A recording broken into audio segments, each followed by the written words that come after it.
Hey everybody, welcome to IronFury Plays Super Mario Land for the Game Boy, and oh, there's the demo. Anyway, let's start the game. First things first, you're going to notice this game plays similarly to the original Super Mario Bros. And graphically speaking, Mario's sprite looks pretty similar. Those small guys I jumped over are actually called Chibibo, which is actually based on small Karibo, Karibo being the Japanese name for Goomba. Now if you go into this block right... No, not that one. No, come on. There we go. This one. That gives you a 1-up. 1-ups are actually in the shape of hearts in this game. And we have our first fire flower, which actually makes you shoot out super balls. Super balls are basically projectiles that ricochet off of the walls and the ground. And you can use them to do things like collect coins that are out of the way, or hit enemies that are out of the way. It's actually fairly useful. But at times can also be a little wonky.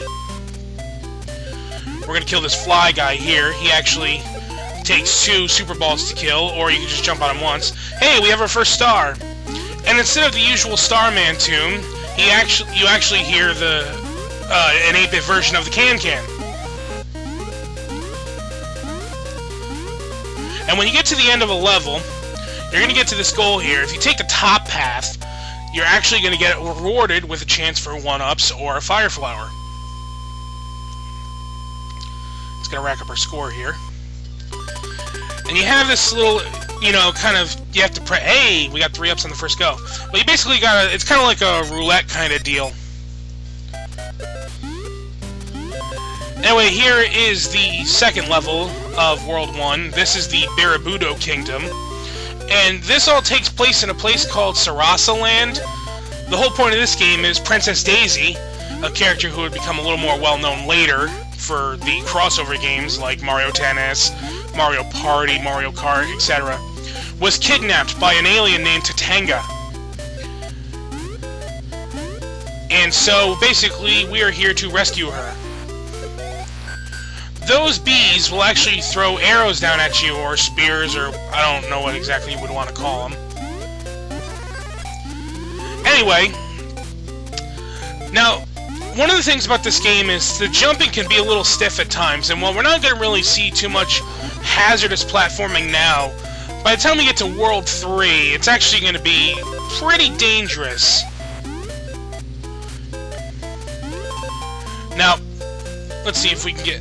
Ah, these platforms. If you jump on them, they will fall, so you have to quickly jump off of them, and we're going to get a bonus again. Let's see how well we do.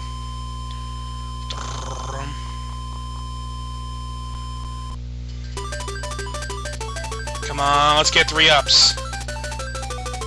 Ah, the ladder will obviously take us down or up depending on which platform we're on. And now we're in the 3rd level of World 1. Every 3rd level is actually the boss level. And this particular one takes place inside of a pyramid-like dungeon. Well, we're not exactly sure it's a pyramid, but it's safe to assume that it's some kind of tomb. But anyway, and I didn't mention this before, but the music in this game is really good, like real catchy. The song that we heard in the first 2 levels is easily my favorite Mario tune out of any overworld theme. And this is a really good dungeon theme as well.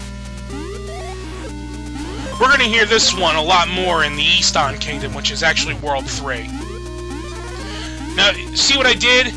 You have to be big in order to do this. You have to jump through a brick, and then jump through that spot again, and you can come up here. See if I can get some of these coins up here. Obviously, much like in most Mario games, you're going to get 100 coins to get an extra life. This game is really short, though. There's only 4 worlds, which is why I'm doing this and Super Mario Bros. 2 back-to-back. Or Super Mario Land 2. Anyway, now we could have gone down this way if we were small and see we could have got a lot of coins. However, we're too big and, yeah. It probably would have been better if we actually went down there, though. See, because we could have got a mushroom down there, plus this fire flower, we would have been ready for the boss.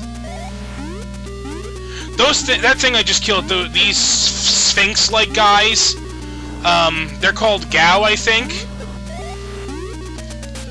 And this guy is like Lord Komotetsu or something like that. He's basically the same thing as the Gaos, except he has legs and he jumps. Real easy. All you need to do is use the Super Ball and just shoot him from a distance, or you can press this button right here and basically pass it just like any of the bosses from Super Mario Bros. 1. And with that...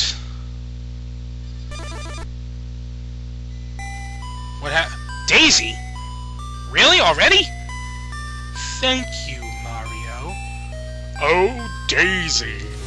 Oh shit, it's a fly! Return of the fly! It's the return of the fly! Anyway, that's pretty much going to do it for this episode. And I only got one up, but it leads us to 10 lives. Next time, we will start the Muda Kingdom. Until then, take care.